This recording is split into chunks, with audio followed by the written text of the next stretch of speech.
All right. Well, thank you so much, Father Ben, for that introduction and for the invitation. First of all, I want to thank Jen for the invitation to speak to you all tonight. It's an unusual kind of speaking engagement for me because usually I'm speaking to pregnancy center people. And I do travel around the world. We have affiliates in 50 countries, as Father Ben mentioned, so often I'm speaking to people who have, in a sense, the same calling, that I do, and are also working in the pro-life movement. Occasionally I speak on radio and, sometimes on TV, but I don't always see my audience there, of course.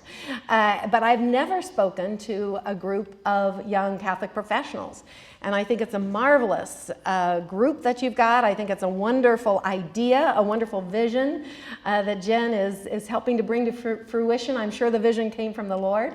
And he needs us to be his hands and feet in the world. So thank you for saying yes to that. And it's just a blessing to see so many wonderful young Catholic people here. It's also a little intimidating.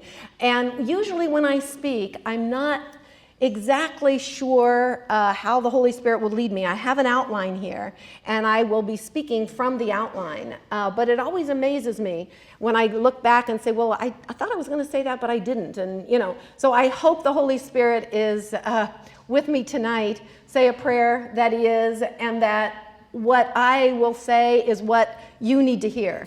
Because my assignment, as Jen gave it to me, to fulfill the mission of your group, to help you fulfill your mission, is to share with you my pivotal experiences in faith and work, and how I have used my faith within my work. All right, how my work is my way of expressing my faith. My faith is not just going to Mass on Sunday morning or volunteering on Thursday night or whatever. I make my work my outpouring of my faith. And I had never really exactly thought of my work this way. I've been in the work world now for over 40 years. Took 10 years working part-time when my kids were little, and the rest of the time working full-time. And so when I looked back, I said, okay, 25 minutes, how am I going to even summarize all of this? So I hope I've written down some things that will be meaningful to you. So what are the pivotal experiences of faith and work for me? And then what lessons can we draw from that I can share with you? So as I thought about who I am in my faith and what have been the pivotal experiences, obviously growing up is a pivotal experience, and particularly in faith for me, because my family was a very devout Christian and Catholic and Protestant family. My dad's whole side of the family was Catholic. My mother's was Protestant, although she had converted to the Catholic faith. And on my dad's side of the family, we had nuns and priests in the pictures of our family history, nuns and priests going back for generations. And I had cousins who became priests and nuns. And I went to Catholic schools from day one, even through Catholic college. At the time, that catechesis was very, very important. I mean, we studied our faith in every grade. And me, I was the oldest child. I guess that makes me kind of a natural high achiever, they say. So I learned. I mean, I really wanted to know and understand. And so I had all that background. On my mother's side of the family, I had my grandmother was a church organist. Her sister was one of the founders of the Women's Christian Temperance Union and became a missionary to the Native Americans in Oklahoma. And so I had examples of a lives of service to the Lord and really dedicating yourselves and having actually religious vocations, many religious vocations in my family, which I think probably I might have been interested in, except for the fact that my mother, who was a convert to Catholicism, thought it was an absolutely horrible thing that they made girls in those days live away from their families for the first whole year of their novitiate, and they couldn't even see their families. And she thought that was absolutely horrible. So she talked about that frequently. Without that kind of, I see some reactions here. But anyway, that was never focused as much on in my family as the vocation of marriage. So in my thinking, my religious vocation would be as a wife and mother. And that has been my religious vocation, actually, as a wife and mother. As you heard, I've been married 44 years, and we have 2 wonderful children who are both married, and we have 5 grandchildren. So I consider that a major, major part of my faith life, obviously. But let me see, what was I planning to say here versus what I've said? The other thing I wanted to say was that I couldn't also help but be formed by the wonderful nuns and priests in my life that were my teachers from first grade on. And one time when we were at our church, we were asked to give donations to, the society that helps the retired nuns and priests now. And I made a list when I went home of all the nuns and priests that had been so inspirational to me and helped form my life. And it was a gigantic list. And so I couldn't help but really, I was in that atmosphere, to really be a person that faith was very, very important to me and wanting to live it out in every way that I possibly could. So my husband and I were married right after college, and because he was going into law school and I went into graduate school, we were both at Ohio State University together, and I was pursuing a PhD in English. He was becoming a lawyer. And at that time, actually right before I finished my dissertation, there was the Supreme Court decision, Roe v. Wade, January 22nd, 1973. And so that just catapulted me into the pro-life movement, because when I was in college, one of those wonderful college Dominican priests who was our ethics teacher, it was 1968, and we were in California. Ronald Reagan had just made abortion legal in the state of California, which he said was the worst decision he ever made in all of his public service. But the billboards started going up, abortion, call here. And our priest, Father Blank, said, "Mark my words, in 5 years, abortion will be legal all over this country." And I was horrified, and so were my friends, and there it was, January 22nd, 1973. That horrible prophecy had been fulfilled. And so that catapulted me and my husband, because he was going to be supportive of me, into the pro-life movement. So in that way also, I felt that this was how I was living out my faith, And we started housing pregnant girls in our home in 1975. We housed 12 girls through the years as we adopted our children, and they grew up with other birth mothers in the home, and all of that was very important to us. We eventually founded the first pregnancy center in Columbus, Ohio, which was what Father Ben referred to, Pregnancy Distress Center, now Pregnancy Decision Health Centers. And Roxy Steepley, Ben's mother, was one of our first 10 volunteers. So it was our Friends in Marriage Encounter and our Friends in Right to Life that really helped found that first pregnancy center. All of that I was doing as a volunteer. Plus, my husband and I were volunteers in Worldwide Marriage Encounter, which we had made our weekend in '78. They challenged us to have a couples ministry. So we committed to starting the pregnancy center together and continuing our work in pro-life as much as possible as a couple, which, by the way, we have done. We've continued in that.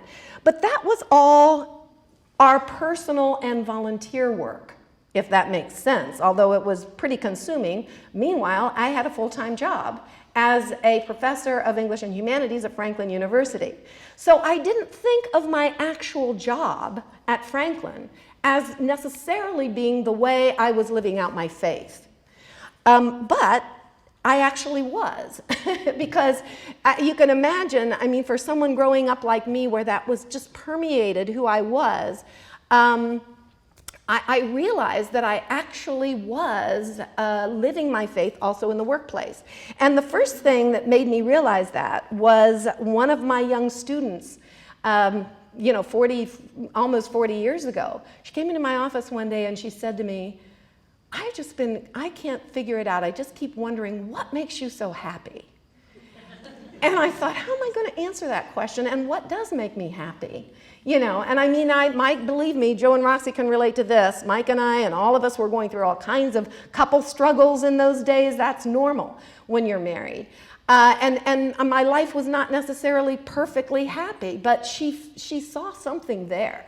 And I had to say, you know, I stumbled around for words to explain, and then I remember later, Father Ben and I were talking about it, the letter of St. Peter, third letter of St. Peter, where he says, always be prepared, you know, to share the reason for your hope. And in those days, I wasn't really prepared. I mean, even though I wanted to have a vocation, and I knew I wanted my faith to impact others, I certainly didn't talk about it very much. At least to my students. You know, we maybe talked about it in the family and, you know, so forth, and with the pregnant girls, but not generally in the workplace. You know, so I wasn't prepared for that at that particular point. Oh no, my computer come back on. Well, I may be doing this ad lib totally. You may get the whole 40 years of, let's see what's happening here. Without my notes, it could go on for 2 hours, so I've got to find these notes.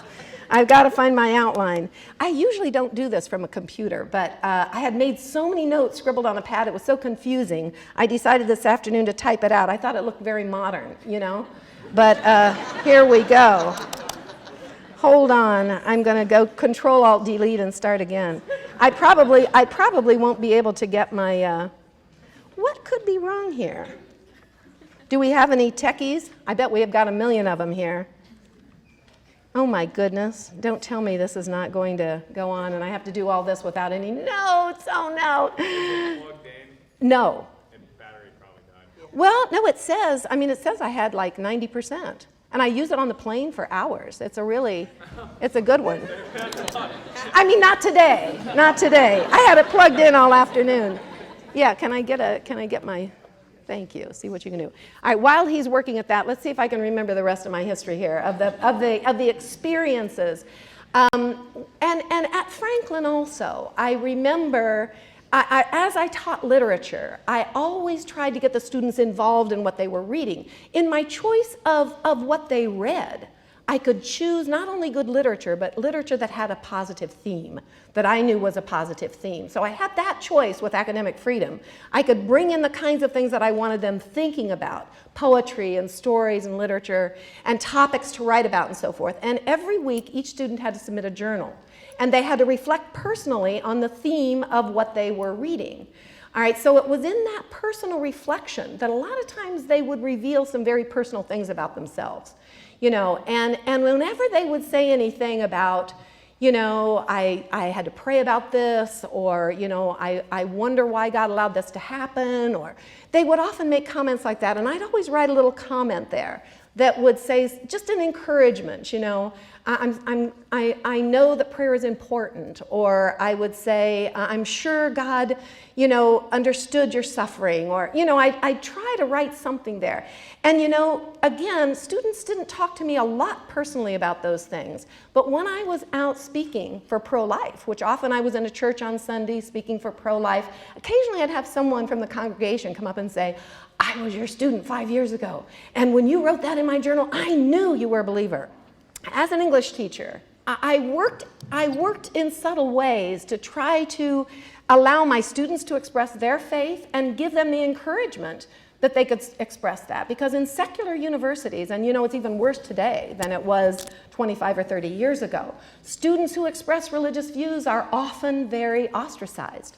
You know, so I thought to myself, I thought God really wanted me there because I felt like I was holding my fingers in the dike. I was in charge of the writing program, hired all the adjunct faculty for humanities and writing. I had an ex-nun who was one of our writing teachers, and, you know, I knew that I was, in a sense, preserving a faculty for English and writing that at least was open, you know, to the religious views and expressions of our students. So in my mind, that was part of what God had me do.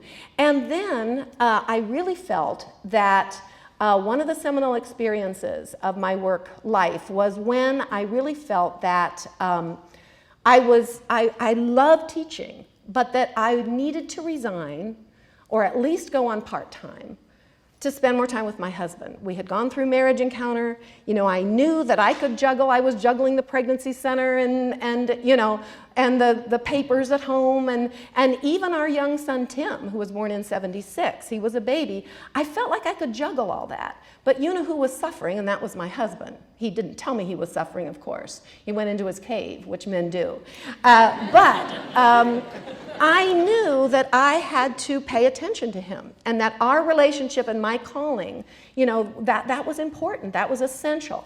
So I actually made an announcement at the faculty meeting. I decided that I was going to resign from Franklin. Well, I was only the second woman that was ever hired at that business university and law school. And I was kind of considered a groundbreaker. They had hired other women after that. It was kind of the heyday of the feminist movement. And women were supposed to be doing everything. You could do it all and you could do it well. And so people actually came up to me and said, "You're wasting your education.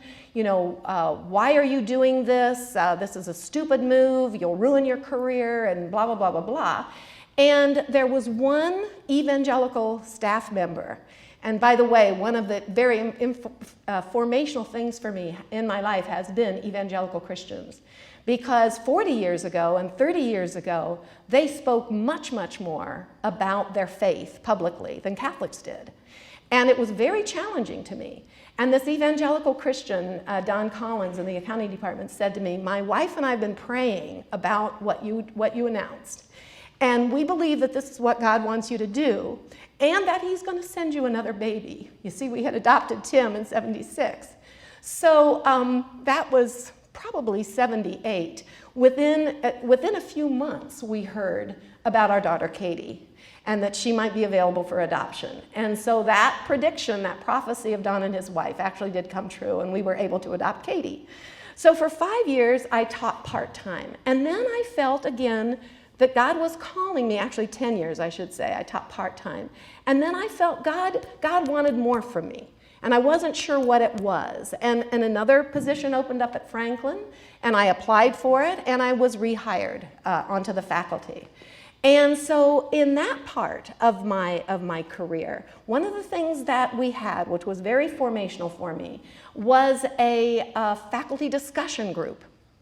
Faculty members like to discuss books. So the evangelical and Catholic members of the faculty actually had a discussion group. And 1 month an evangelical would choose a book, and another month a Catholic would choose a book. And it was very, very educational and really, really powerful way of expressing to the evangelicals a lot about the Catholic tradition, you know, that they really did not understand.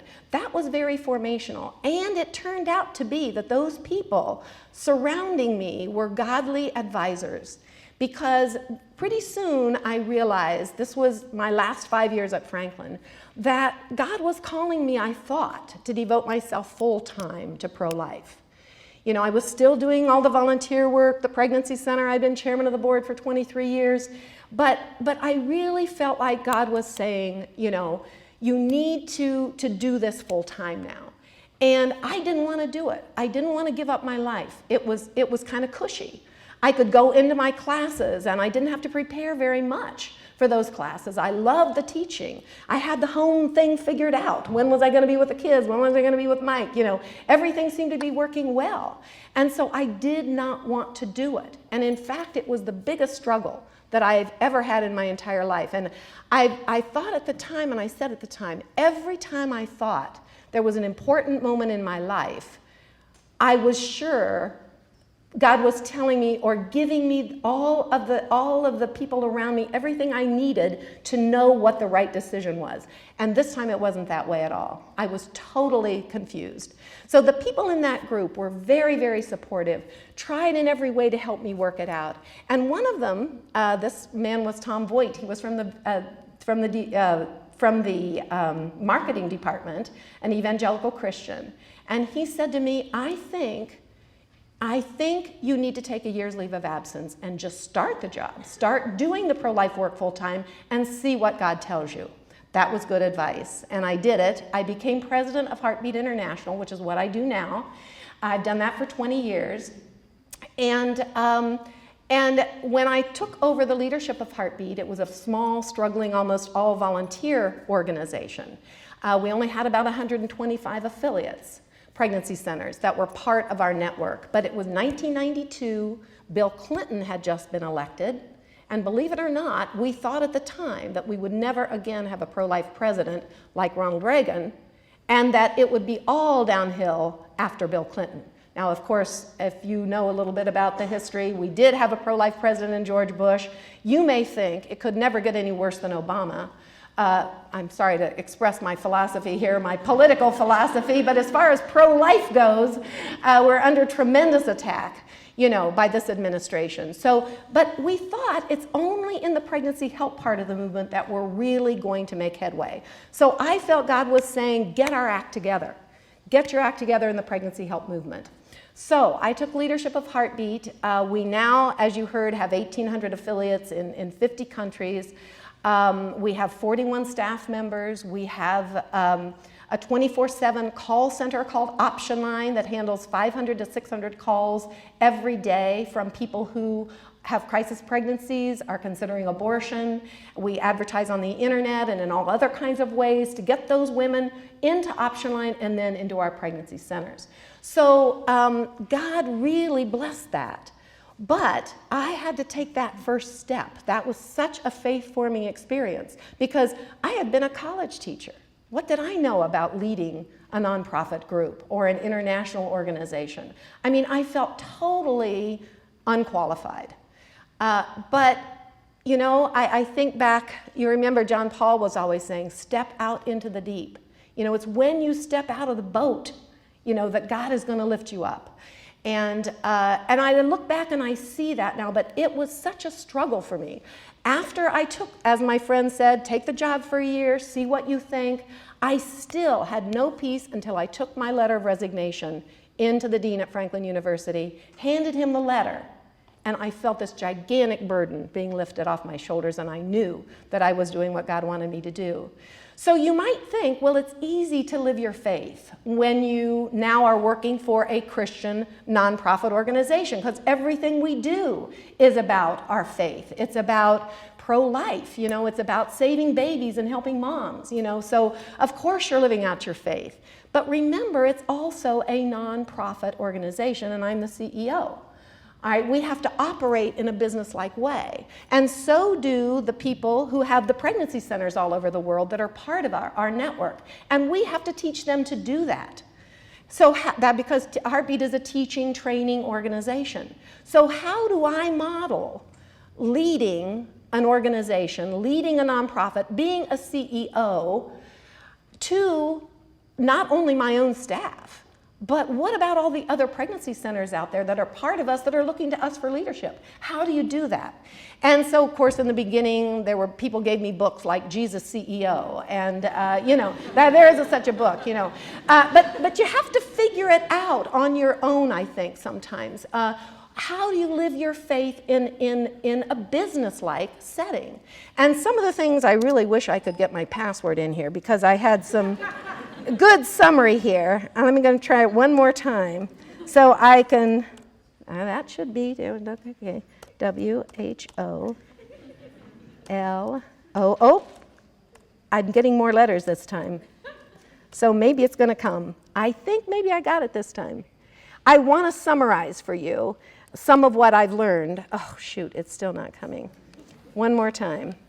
I hate to miss the summary because I tried to incorporate some of the lessons that I thought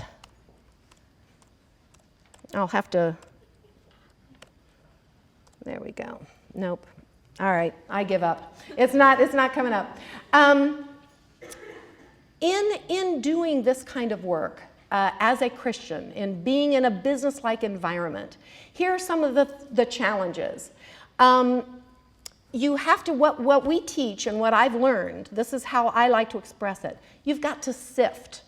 In your job, there will always be decisions that need to be made that involve following certain regulations, certain rules, certain standards, certain practices, whether you're in accounting or medicine or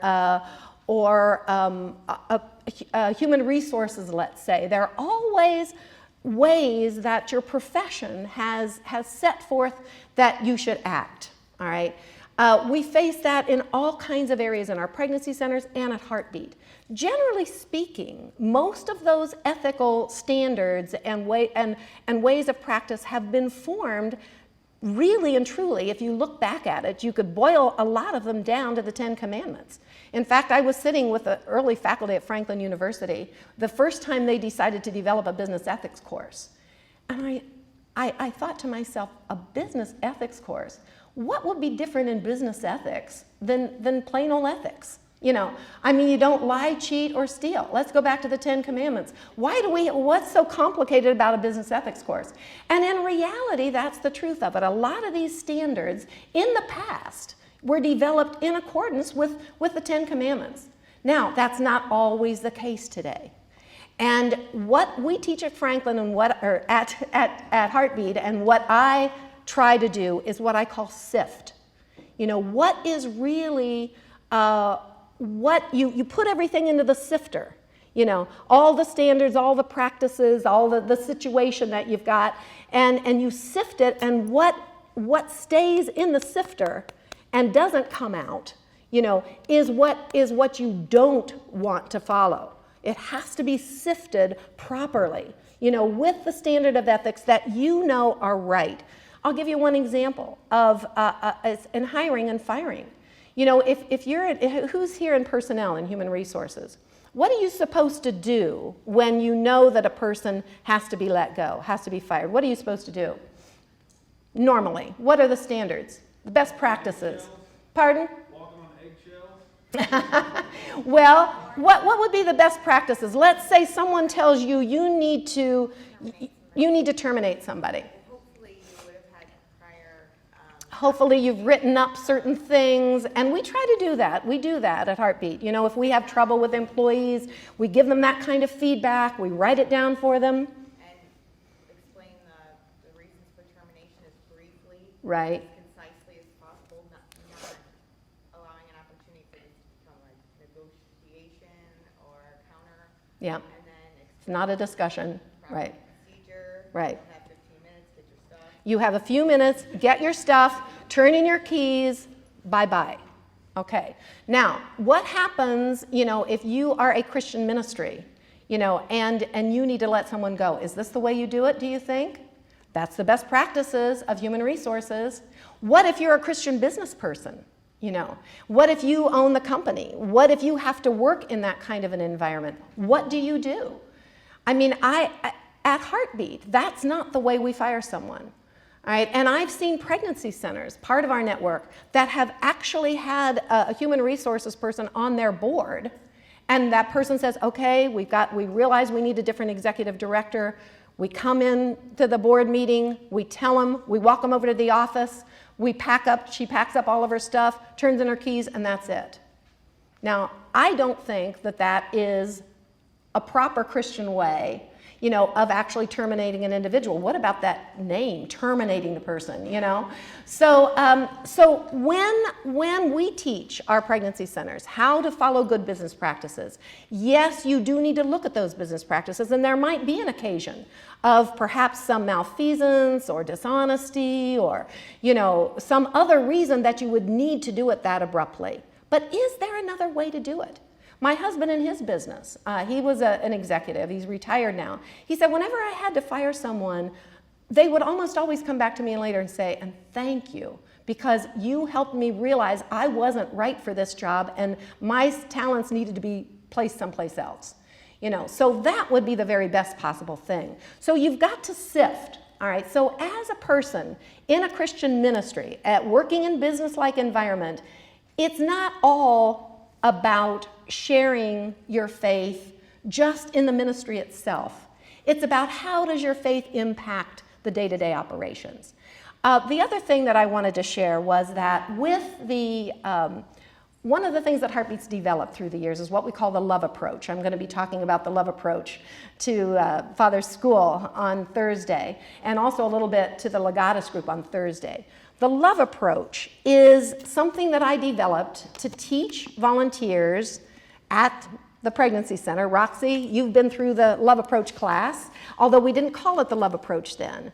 How do we talk to people who come to us with a crisis pregnancy? How do we help them choose life? All right, you don't get into an argument with them. You don't get into a debate. That's not what you do. What you need is the love approach. And this is developed from Marriage Encounter, from the couples communication, from all the experiences that God provided through the years. And in 1993, when I became president of Heartbeat International, one thing that was needed, people kept calling me on the phone, we don't have a training manual. We don't know how to do this. How do we talk to the pregnant girls? How do we save the babies? And I realized, okay, I thought I was totally unqualified for this, God, but I do know the love approach. You know, I developed that at our pregnancy center. I am a writer. You know, I am a teacher. I think I can do this. You know, here's one thing I can do. And so we developed the love approach in '94. It's been updated twice. It's now translated in many different languages. But we use the love approach not only for our clients, but we use it at Heartbeat with each other. We use it as staff members. We use it with our board. And this is the love approach. It's based on 1 Corinthians 13. And let me just read you that part. Imagine if when you are in human interaction with the people at your workplace, this is the way you want to be. Though I speak with the tongues of men and of angels, but have not love, I have become a sounding brass or a clanging cymbal. Some of the translations say a noisy gong or a clanging cymbal. I'm wondering, as you're talking to the person who's being terminated, you know, if there's no love there, do you sound like a noisy gong or a clanging cymbal? And though I have the gift of prophecy and understand all mysteries and all knowledge, I mean, I'm the top, you know, and I know everything. I've got all the knowledge. And though I have all faith, so I could remove mountains but have not love, I am nothing. And though I bestow all my goods to feed the poor, and though I give my body to be burned, but have not love, it profits me nothing. Love suffers long and is kind. Love does not envy, does not parade itself, is not puffed up, does not behave rudely, does not seek its own, is not provoked, thinks no evil, does not rejoice in iniquity, but rejoices in the truth. Love bears all things, believes all things, hopes all things, endures all things. Love never fails. Now, the greatest way you can love another person is to listen to them. And so the love approach really has 4 steps, L-O-V-E. The very first one is listen. And when you listen one-on-one to your fellow workers, you listen to your boss, you listen to your team members, in groups, you listen to the other people. And believe me, people feel so valued just to be listened to. It's absolutely amazing. So you listen, you look at body language, you ask open-ended questions. Well, tell me more. I'm not sure I understand how you're feeling. Can you express it a little differently? Well, you know, and then if you get to the feelings, what about the thoughts, the feelings, the thoughts, the wants, the values and beliefs? You go around what we call the awareness wheel to really understand what's happening inside that person, okay? Our VP just came into my office a couple weeks ago, and he was really upset about something that we had to do because the board had asked us to do reporting in a certain way that he felt just was busy work, more busy work. And you know, at first I was a little aggravated. He was so upset, you know, and I got kind of aggravated. And then I thought, okay, just listen, you know. And he kept going, and, you know, I was shaking my head and, you know, kind of non-verbally listening to him. And pretty soon he said, I'm really upset about this. And I said, I can see that you are, you know. And so once I let him really express himself, you know, then we started talking about options. Okay, what are the options? And in almost all cases, there are options. There are always options. For pregnant women heading toward abortion, there is always another option. Women involved in promiscuous sexual activity, there's always another option. They may not think there is, they may not realize there is, but it's our job when we're using the love approach to help people think through their options. And then the V is vision and value. Encourage a new vision and value. You can do it, you know. We'll help. All right, you're not alone here, you know. And if it's in a religious setting, you know what? Jesus loves you. You know what? You can be forgiven. He died for your sins. We'll stick with you. Okay, that's the V step. And then the E step is empower and help the person, empower them with practical help to take the steps that need to be made. That's the love approach. We use it for everything at Heartbeat. And so you can use that in your workplace. And just listening to your fellow workers is going to be a tremendous act of love.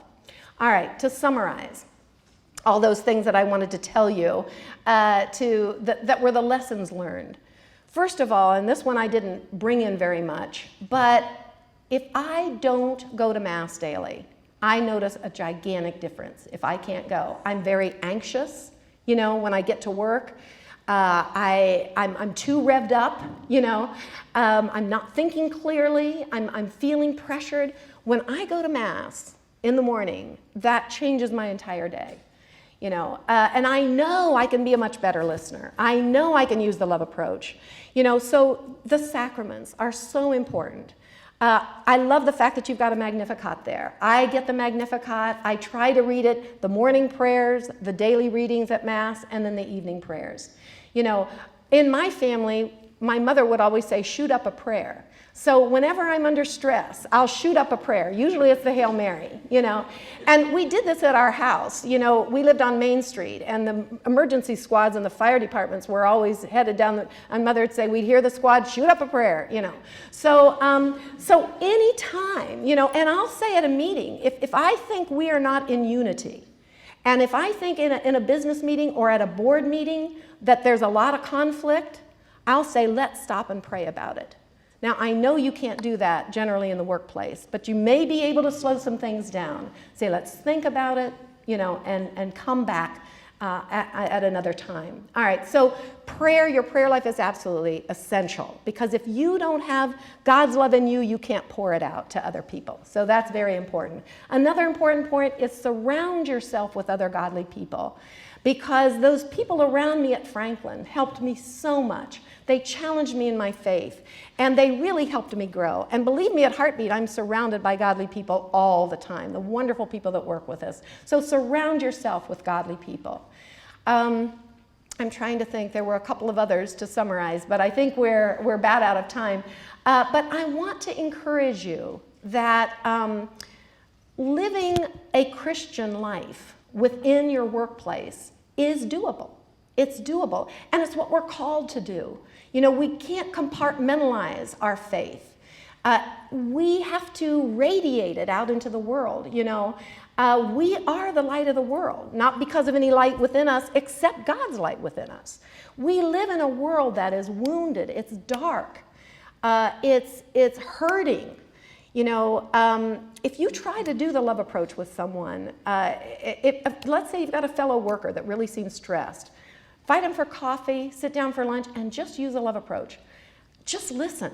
You will be amazed at what will happen.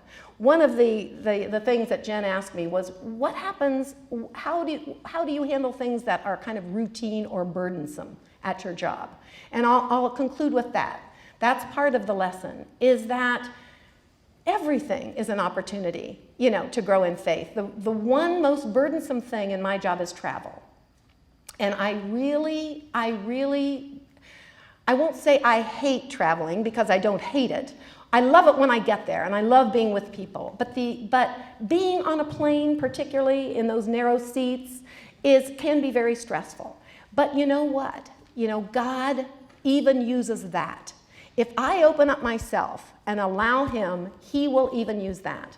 And I can't tell you how many times the person sitting next to me needed the love approach. And real quickly, one time I did not want to go to Chicago. I was fighting it. I said to my staff, I don't need to go to this meeting. I don't want to go. And finally I decided I have to go. There was only one seat left in this plane. It was the last seat. And I was going on with a very bad attitude onto that plane. And a guy sat down next to me and just mumbled a few words, and I could tell he was from Australia. So I said to him, "Oh, you're from Australia." He said, "Yeah." I said, "Well, I've traveled to Australia." He said, "Well, what do you do?" Now, I don't always tell everybody what I do. But I told this guy. For some reason, God had me tell him what I do. And, he unburdened himself. His wife had had an abortion 10 years ago. And he left the church. He couldn't face going back to church because he felt that even by driving her to the clinic, even though he didn't want her to have the abortion, he had participated in the unforgivable sin. And I had never talked to a man who had had an abortion. I talked to many women who had never counseled with a man who had had an abortion. And I didn't really have any idea what I was going to say. But the Holy Spirit was with me. His name is Sam. I still pray for him, and I was able to email him some referrals from our pregnancy centers in Australia that had post-abortion programs for men. But I shared with him about the prodigal son. That's what God brought to my mind. And it was one of the most memorable experiences of my life. But it was because it was something burdensome, but even God could use that. So remember, even in the things that you hate the most about your job, God may give you an opportunity to touch another person. And someday, when you look back over your work life for 40 years, you will see that God put everything in place. Everything that I'm doing now, I can see exactly how he prepared me for it. And it's absolutely amazing. Obviously he knows every detail, and he puts everything into place in our lives. And it may seem jumbled and confused at the time, but when you get into the groove that he's got for you, you will see how he's prepared you every step along the way. All right, well, I'm not sure what else I was going to say, but I think I've said enough. So let's have question and answer, okay?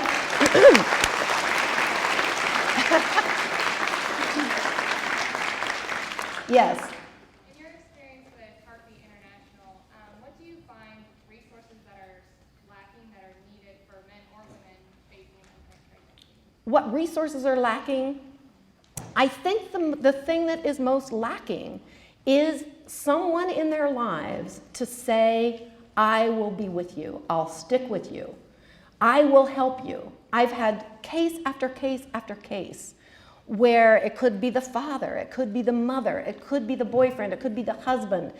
Women generally, I've heard it said by pro-choice people, and I believe this is true from my experience, a woman does not really want to have an abortion. She chooses it. One of our writers, Frederica Matthews Green, says she chooses it like an animal caught in a trap chooses to gnaw off his leg to get out of the trap. And if you really get down, if you use the love approach and you find out what her feelings, thoughts, wants, values, and beliefs are, she does not want to have an abortion, but she thinks it's her only choice. And what she needs is someone in her life to say, "You don't have to do this. You can choose life. You can have this baby, and we can help, whoever that is." And believe me, I've talked to many women who have had abortions who have said, "If only someone had said that to me. If only someone had said that, I wouldn't have had that abortion." So that's my experience. They don't need things. They need a person. They're feeling very out of touch with God because they think they've done something wrong already, particularly religious Christian girls. And by the way, I've counseled many girls in pregnancy centers who have been daughters of pastors, girls from Catholic families. I've seen girls from wonderful Catholic families in post-abortion groups who had an abortion because they were afraid to tell their parents that they had been sexually active. What a tragedy. So I tell all parents, say this to every young person in your life and grandparents: there is never anything you can do that will make me stop loving you. That's the way God feels. They need to know that their parents feel the same way. And if you are a loving, caring person, I believe somebody will probably come to you at some point and say to you, "I think I'm in a terrible mess." It might be a crisis pregnancy, it might be something else. But they're looking for a person to reflect love to them. and unconditional love and help and support. And remember the new vision, the V step.